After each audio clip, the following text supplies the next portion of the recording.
Yes, people, welcome back to the channel Reese TV. I know it's been a minute, a good few months, I'm not gonna lie. But a couple of the man have been asking man to do a video, so man's gonna do a match preview for the Man United versus Liverpool Premier League game.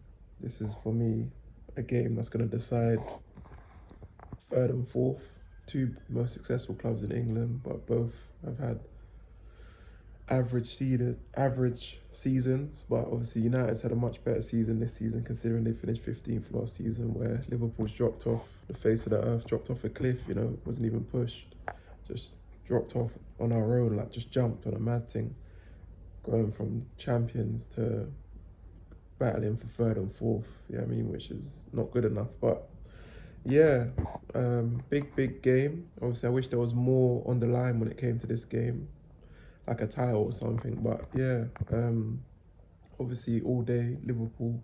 I want Liverpool to win. I hope we can win. If Slot was to get the lineup right, obviously the football's been atrocious this season. No press.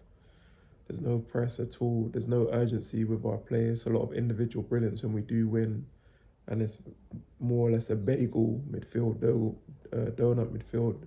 A lot of space in midfield. The defence haven't got that protection of the midfield, so it's a constant onslaught.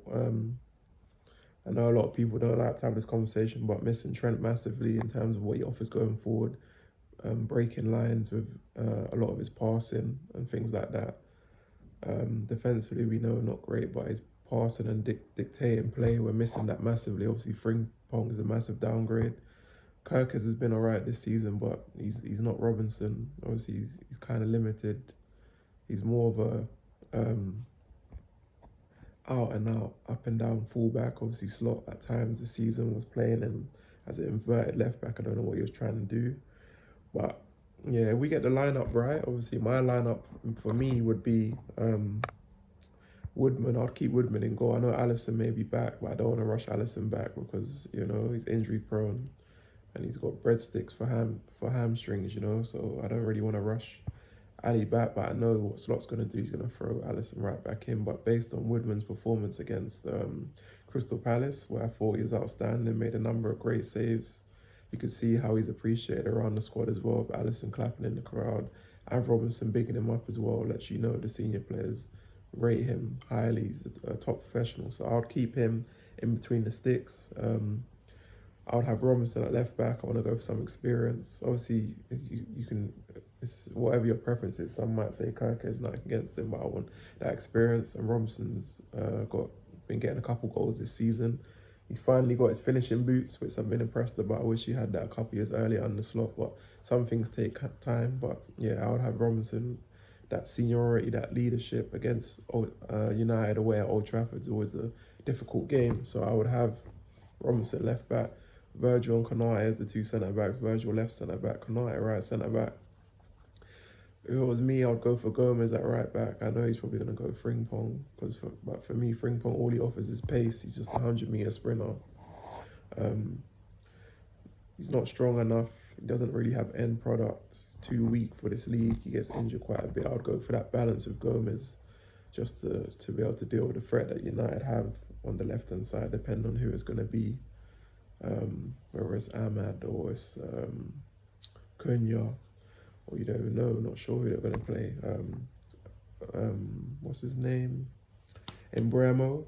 So depending who's on that left side, just to be able to deal with that left side, I'd have Gomez defensively. He's more balanced, but it's probably going to be Frimpong from slots. And in midfield, I would have Curtis Jones and Szoboszlai as the two in the pivot.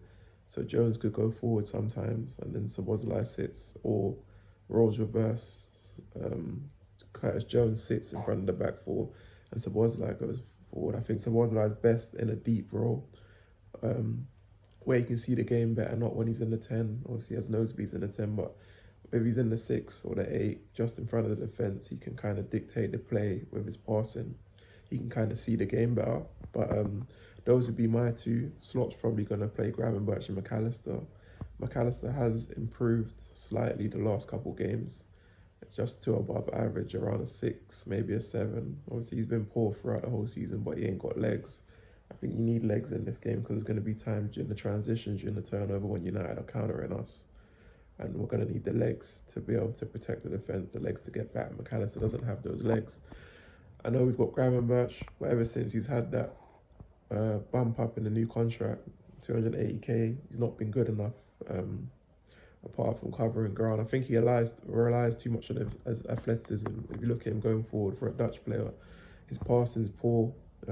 Shooting, I think he had 3 or 4 shots against Palace and he couldn't get one on target. It's meant to be Dutch. It's meant to be the school of football, one of the schools of football anyway, the Meccas. But going forward is not really that great. We've been resting on his morals a lot. Like I said, relying on his athleticism too much. For someone who's 6 foot plus, very tall, he doesn't offer no physical presence, doesn't really protect the ball. So I wouldn't really have him starting. I'd rather Szoboszlai because he brings that physicality, that work rate, utility player, whatever you want to kind of look at him, and his passing range a lot better. And then obviously Jones can dictate play of his passing. He covers ground quite well. He's comfortable on the ball, can go on runs. He can kind of turn defence into attack. I think he definitely needs to play more. Obviously, he's been playing him at right back, but I don't really want him at right back. He needs to be more involved in the game. His best position's in the middle. Obviously, yeah, excuse the hair. Hair's looking a bit wild. Took it out today. Hair's gonna get patterned up later. But right now, it's looking crazy to say the least. You get me? Looking rough, but yeah, is what it is. Get patterned up later. Those would be my 2. Verts in the 10. Like I said, it needs to be orchestrating things, dictating play. I like the little cameo, the little goal we had against Crystal Palace to round off the game. That's the type of shooting I want from Verts. I want him lashing it, lacing it, foot through it. No fruity pebbles, no soft pillow shooting, no trying to finesse the ball into the goal. No perfect placement shot. Put your foot through it, rock it. I know you can do it because you've done it. Like I said, you just done it in the previous game against Palace, and then you also did it against Burnley as well, where you lashed it in. So I know you've got that in your locker. That's what I need to see more. So Verts in the 10. He needs to improve his performances as well. He's done a couple decent performances, probably around 40%, 50%. Like I'll give him like a 5 out of 10 for the season, but he's not had enough influence on the game. Obviously, he hasn't really had the runners, but at times he doesn't always impose his will. There has been games where he has, but there's been a lot of games where he's been underwhelming. So I need to see a lot more from him. I would have Rio on the left. Like I said, I know Rio's probably not going to play, but Rio, for me, that unpredictability, the fact he can go left or right, he's got skills, because he's got pace as well. Defenders kind of back off. They kind of got to think twice. They don't get too close, and he's fearless.